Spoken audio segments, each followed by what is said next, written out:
Merhaba, iyi günler, iyi haftalar.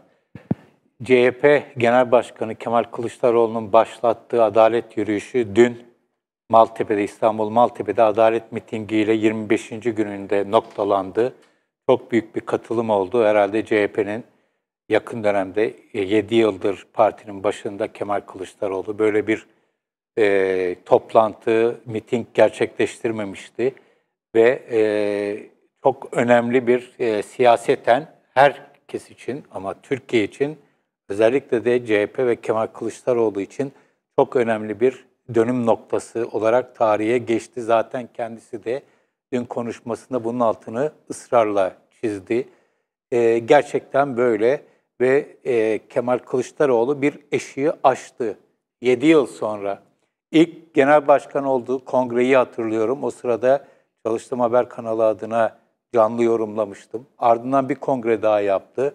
Gandhi benzetmesiyle geldi Kılıçdaroğlu CHP'nin başına. İstediği gibi parti yönetimini belirledi, etti ama bir türlü başarılı olamadı. CHP'yi %25 oyun üzerine çıkaramadı. Özellikle de Adalet ve Kalkınma Partisi lideri ki sonra Cumhurbaşkanı oldu ve sonra tekrar partinin başına geçti. Erdoğan'a karşı mücadelesinde genellikle kaybeden taraf oldu. Genellikle Erdoğan'a karşı hep reaktif durumda olan bir muhalefet lideriydi. Ama adalet yürüyüşüyle beraber ilk defa onun aktif olduğunu ve Erdoğan'ın reaktif olduğunu görüyoruz. Ve onun aktifliğine karşı Erdoğan'ın geliştirdiği argümanların hemen hemen hiçbirisinin işe yaramadığını görüyoruz. Herhalde bunun yarattığı hayal kırıklığı ya da moral bozukluğunu yaşıyordur Cumhurbaşkanı Erdoğan. Ve muhtemelen bu hafta 15 Temmuz'un yıl dönümü nedeniyle hayata geçirilecek olan, devlet eliyle hayata geçirilecek olan etkinliklerle bunun cevabını vermeye çalışacak. Bunları daha sonra ele alacağız. Ancak şunu rahatlıkla söyleyebiliriz. 7 yılın sonunda Kılıçdaroğlu ilk kez ciddi bir şekilde Erdoğan'ı çok ciddi bir şekilde zorladı. Aslında son referandumda bunun işaretleri çok ciddi bir şekilde vardı. Bu referandumun esas galibinin Erdoğan olmadığı bu yürüyüşte de ortaya çıktı. Bu yürüyüşü ve mitingi aslında referandumun bir devamı olarak görebiliriz. Ve Kılıçdaroğlu'nun referandum sürecinde büyük ölçüde benimsediği, yer yer aksatarak da olsa benimsediği pozisyonu adalet yürüyüşünde çok daha güçlü bir şekilde koruduğunu ve daha etkili olduğunu gördük. Bu da nedir? Her ne kadar ana muhalefet lideri olsa da ülkede Erdoğan ve onun iktidarından rahatsız olan kesimlerin hepsinin bir şekilde taleplerini, beklentilerini karşılayabilecek bir nevi partiler üstü bir pozisyon almak. Referandum sırasında hatırlanacaktır. Parti amblemi ve adını kullanmadan bir kampanya yaptı. Büyük ölçüde de etkili oldu bence. Şimdi de aynı şey oldu. Referandumda slogan hayırdı. Şimdiki slogan adaletti. Hak, hukuk, adalet ya da tek başına adalet. Ve şunu net bir şekilde gördük ki CHP şu anda ülkeyi 15 yıldır yöneten ve özellikle son birkaç yıldır tek kişinin yönetimi şeklinde seyreden Adalet ve Kalkınma Partisi iktidarından memnun olmayan kesimlerin, içeride ve dışarıda, memnun olmayan kesimlerin dikkate aldığı bir parti ve Kılıçdaroğlu da dikkate aldığı bir lider oldu. Yakın bir zamana kadar halbuki Türkiye'de ve dışarıda, Türkiye hakkında yapılan değerlendirmelerde Türkiye'nin en temel sorununun muhalefet yokluğu olduğu söylenirdi. Artık herhalde bir müddet bu önerme kullanılmayacak. Çünkü bu 25 gün süren yürüyüşte herkesi şaşırtan, şaşırmadım diyen varsa yanılıyordur. Hatta Kemal Kılıçdaroğlu'nun kendisinin de şaşırdığını tahmin ediyorum. Onun kurmaylarının da şaşırdığını tahmin ediyorum. Bir olay gerçekleşti. Bundan en çok şaşıran da tabii ki siyasi iktidarın sahipleri ve ona destek veren kesimlerdi. Referandum sürecinde hayır kampanyasını terörle ilişkilendirme yaklaşımı tutmamıştı. Bu sefer de benzer bir şey denendi, tutmadı. Çünkü adalet gerçekten tüm Türkiye'de en çok ihtiyacı hissedilen, en acil olarak ihtiyacı hissedilen bir konu ve Türkiye'de artık adliyeye güven iyice yerlerde.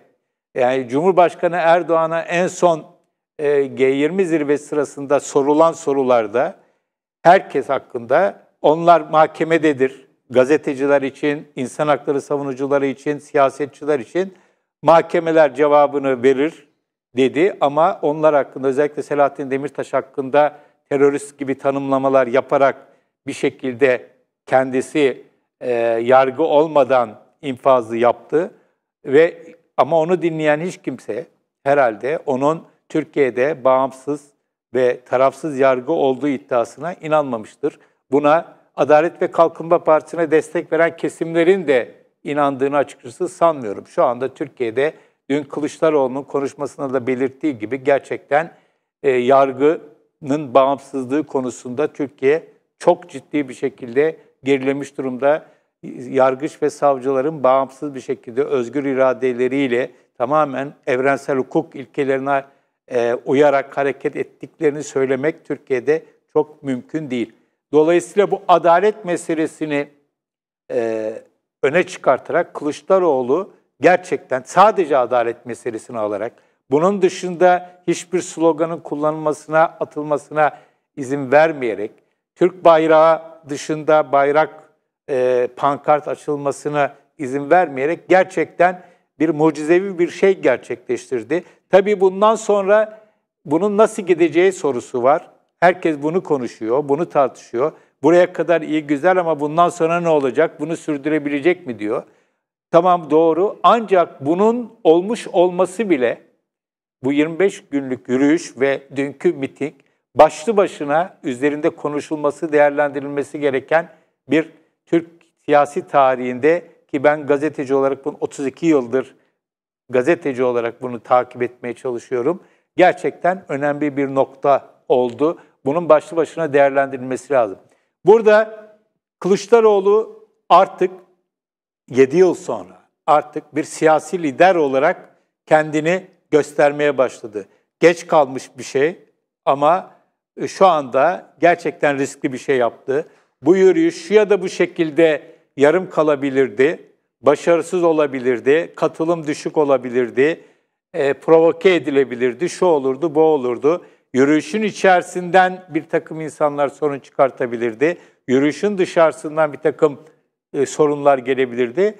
Hiçbirisi olmadı. Bu başlı başına burada çok kişinin, güvenlik güçleri de dahil olmak üzere çok kişinin katkısı var, doğru. Ama burada birinci derecede burada bir başarı söz konusuysa ki söz konusu, burada Kemal Kılıçdaroğlu'nun başarısını kabul etmek lazım. Tabii ki kurmayları vardır, tabii ki danışmanları vardır vesaire ama bizim gördüğümüz kişi Kemal Kılıçdaroğlu. Peki bunu nasıl becerdi? 7 yıldır yapamadığı şeyi nasıl yaptı? Burada tabii ki kendi becerisinden çok aslında bence Erdoğan'ın, Cumhurbaşkanı ve AKP Genel Başkanı Erdoğan'ın Türkiye'yi ve partisini ve siyasi iktidarı özellikle son 4-5 yılda getirdiği noktanın çok önemli olduğunu düşünüyorum. Erdoğan iktidarı tek elinde alarak, tek adam olarak yalnızlaşıyor. Bunu defalarca söyledim. Alanı kimseye, hatta kendi partisinden insanlara bile siyaset alanı tanımayarak, meclisi işlevsizleştirerek vesaire birçok başka alanlar, örneğin bu son olayda olduğu gibi sokağın açılmasına neden oluyor. Erdoğan kendi iktidarını iyice kişiselleştirerek yakın çevresinde özgür ağırlığı olan güçlü isimlere izin vermeyerek, bu isimler biliniyor, Adalet ve Kalkınma Partisi'nin kuruluşundan, hatta daha Refah Partisi ve Fazilet Partisi içerisindeki Yenilikçi Hareket'ten itibaren var olan isimlerin neredeyse hiçbirisi artık şu anda iktidarda önemli yerlerde değiller. Ve müttefiklerini değişik dönemlerde ittifak kurduğu kesimlerin hemen hemen hepsiyle kanlı bıçaklı olmuş durumda. Hepsini dışlamış durumda. şu anda cezaevleri geçmişte Erdoğan'a açık ve net destek vermiş farklı kesimlerden insanlarla dolu. Ve başkaları da kim bilir yoldadır. Böyle bir ortamda şu anda baktığımız zaman Cumhurbaşkanı Erdoğan'ın ekibine bakıyoruz, yakın ekibine bakıyoruz. Eski dönemdeki ekibiyle kıyaslanmayacak ölçüde düşük seviyeli bir ekiple karşı karşıyayız. Hükümet ve parti grubuna bakıyoruz, Bakanlar Kurulu'na ve diğer isimlere bakıyoruz. Geçmiş yıllarla kıyaslanmayacak ölçüde zayıf bir ekip ve dışarıdan Adalet ve Kalkınma Partisi'ne destek veren kişi, kurumlara bakıyoruz. Mesela MHP diyemeyeceğim, Devlet Bahçeli, MHP yönetimi, artı Doğu Perinçek, artı Sedat Peker, isimler böyle devam ediyor. Bu hareketi çok yakından izleyen birisi olarak bu isimlerin desteğiyle yol alan bir Adalet ve Kalkınma Partisi'nin bir 5 yıl önce vesaire bu partinin en sıradan üyeleri tarafından bile asla tasavvur edilemeyeceğini söyleyebilirim. Bu gelinen nokta gerçekten işler acısı bir nokta ve bu gelinen nokta aslında Kılıçdaroğlu'nun ve her türlü muhalefetin önünü sonuna kadar açıyor.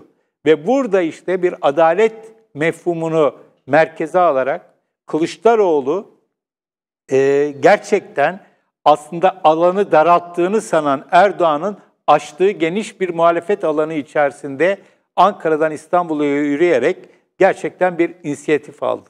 Şimdi bu yürüyüşün katılanları kadar katılmayanları da önemli.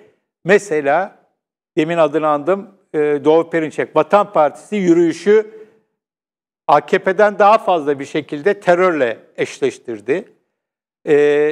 Bu Kılıçdaroğlu'nun en büyük kazanımlarından birisidir. Benzer bir şekilde Vatan Partisi çizgisine yakın olan Ümit Kocasakal, Metin Feyzioğlu gibi ulusalcı kimlikleriyle öne çıkan faşizan kişiler yürüyüşten Feyzioğlu çok net açıklama yapmadı ama Ümit Kocasakal net bir şekilde yürüyüşün bölücülük vesaire Atatürk karşıtlığıyla suçladı yürüyüşe katılanların bir kısmını. Bu kişilerin de katılmaması Kılıçdaroğlu'nun elini çok ciddi bir şekilde rahatlattı. Çünkü Kılıçdaroğlu'nun Türkiye'de yaşanan hak ihlalleri konusunda yeterince aktif olamamasının önündeki en büyük engellerden birisi parti tabanında ve kadrolarında belli bir etkisi hep olan bu ulusalcı çizgiydi. Yani bir takım özellikle Kürt meselesinde bir takım çıkışlar yaparsa bu kesimlerin kendisini zor durumda bırakacağını düşünüyordu. Ama bu kesimler çok ona bir iyilik yaptılar, yürüyüşe katılmadılar. Bu derece başarılı olan bir yürüyüşe katılmayarak, bu yürüyüşü kötüleyerek Kılıçdaroğlu'nu rahatlattılar. Bu kişilerin katılması durumda herhalde yürüyüşe bir takım insanlar katıldı böyle, onlara benzeyen. Bunların da katılması durumda yürüyüş biraz daha zorlanabilirdi yürüyüş. Onların katılmaması gerçekten Kılıçdaroğlu'nu çok ciddi bir şekilde rahatlattığını düşünüyorum ve artık açtığı önemli eşiklerden birisi artık bu ulusalcı refleks, ulusalcı tepki, reaksiyon ürküntüsünden de herhalde kurtulmuştur. Çünkü ulusalcılar böyle CHP tarihinde bu kadar önemli olan, bu kadar haklılık noktasında olan bir yürüyüşe bile tahammül edemeyen insanların herhalde artık bundan sonra Kılıçdaroğlu'na söyleyebilecek çok fazla şeyi olmayacaktır. Bunların bazıları biliyoruz ki zaten CHP'de Kılıçdaroğlu'nun başarısızlığı, pasifliği üzerinden partinin yönetimini kazanmayı düşünüyorlardı. Bunun da artık ortadan kalktığını rahatlıkla söyleyebiliriz.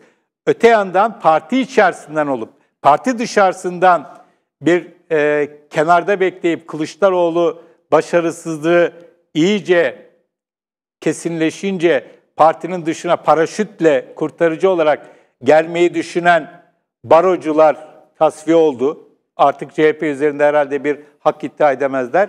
Parti içerisinde Kılıçdaroğlu'na karşı çıkmış isimler de, aday olmuş ya da onu sert bir şekilde eleştirmiş isimler de mesela Muharrem İnce, Selin Sayık-Böke gibi isimler, Fikri Sağlar, bunların hepsinin de ilk günden itibaren yürüyüşte aktif bir şekilde yer aldıklarını gördük. Bu da parti içerisindeki tartışmaları ve liderlik gerilimini büyük ölçüde ortadan kaldırdı ve bu anlamda da Kılıçdaroğlu zaten muhtemelen yapılacak olan kongrede kazanması yine garanti gibiydi. Ama bu yürüyüşten sonra artık herhalde çok daha net bir şekilde önü açıktır. Bunu rahatlıkla söyleyebiliriz.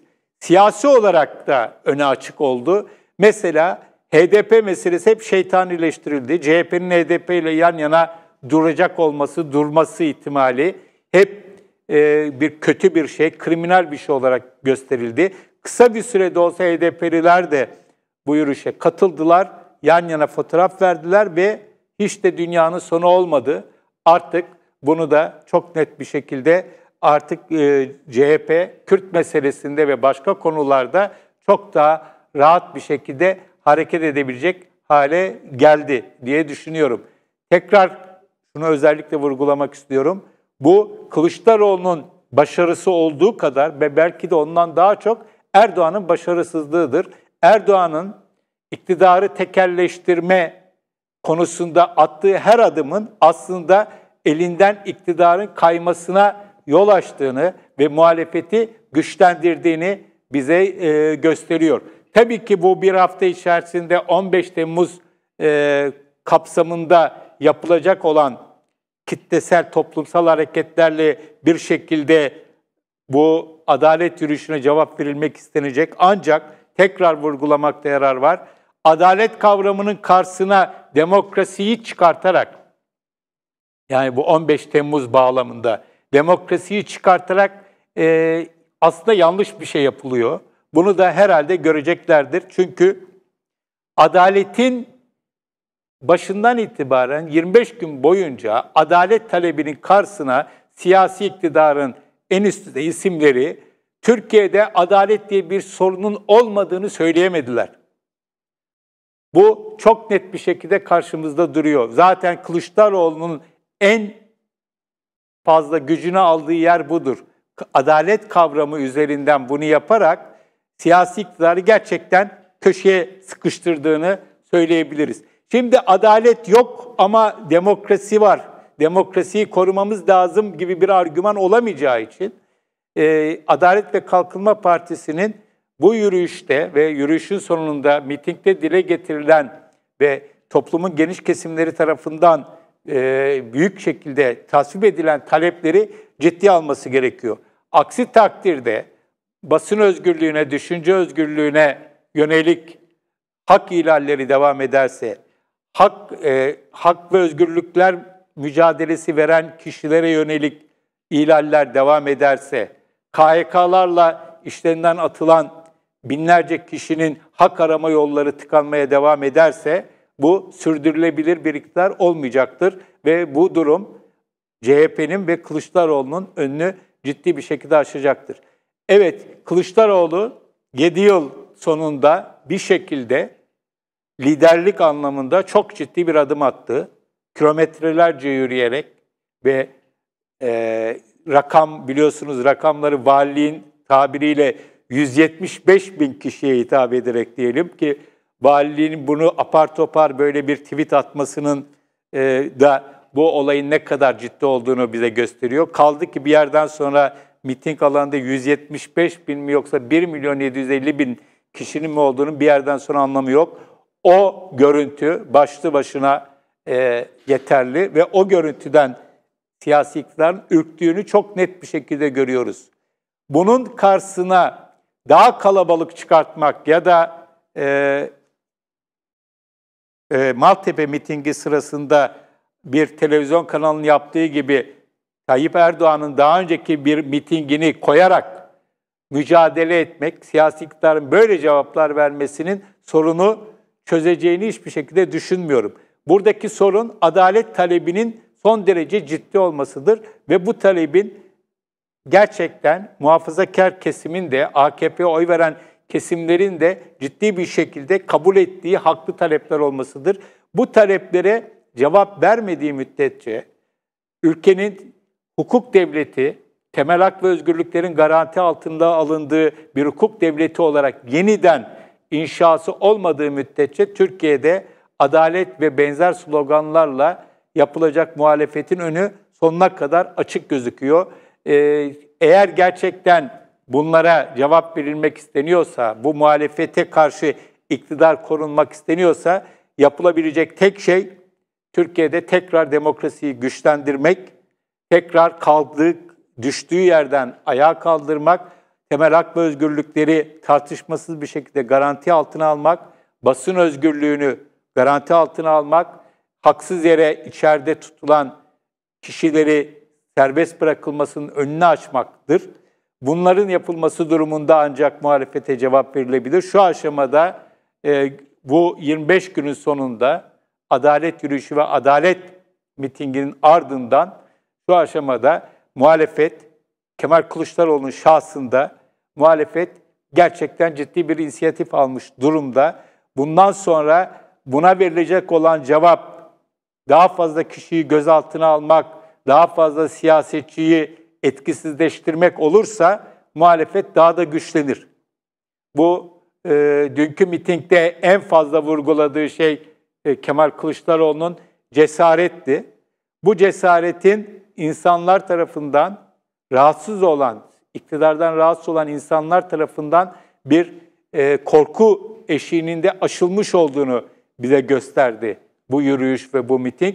Dolayısıyla artık insanları korkutarak iktidarın devamını sağlama seçeneği iyice rafa kalkmak üzere demek lazım.